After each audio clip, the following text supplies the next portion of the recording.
Some people build walls so expertly that they spend decades believing they built a life.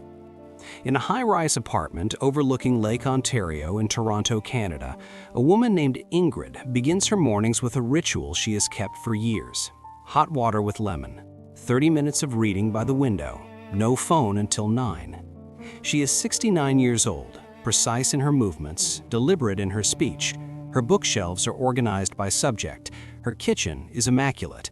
She laughs, fully, unexpectedly, when something genuinely strikes her as funny, which surprises people who meet her in professional settings. Ingrid was born in Gothenburg, Sweden.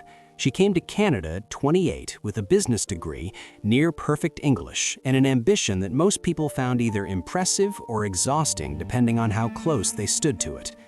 For 40 years, she built things, companies, contracts, a reputation that preceded her into every room. What she did not build, though she spent decades telling herself otherwise, was a life she could actually feel.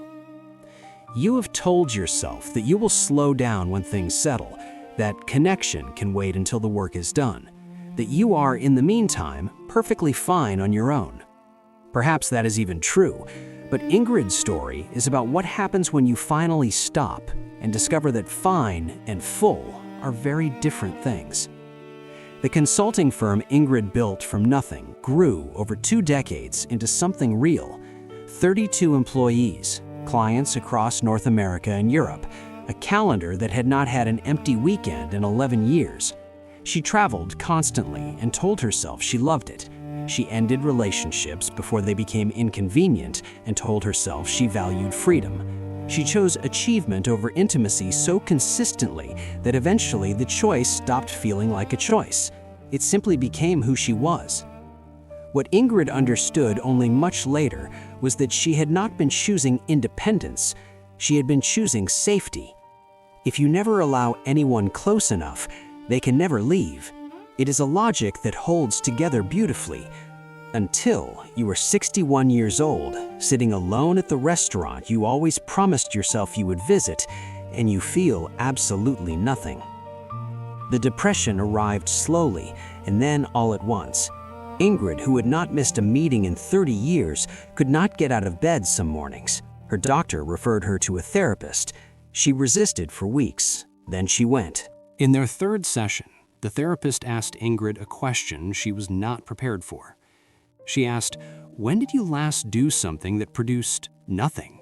Something with no outcome, no deliverable, no result, something purely for the experience of being alive?" The silence that followed was the most honest thing Ingrid had produced in years. She had painted as a teenager, landscapes mostly. Hours would pass and she would not notice. The only time in her life she remembered feeling completely quiet inside. She had abandoned it at 19 because it felt impractical, because it did not build toward anything. On her therapist's suggestion, Ingrid signed up for a community painting class at a studio near her apartment. She was embarrassed, a woman who had run a multinational consultancy sitting at a table with retirees and a 23-year-old art student named Priya. It was the best decision she had ever made. Something happened in that room that Ingrid had not been prepared for. People talked to her, not about what she had achieved, not about what she could offer them, just to her, about their lives, about the painting, about nothing important.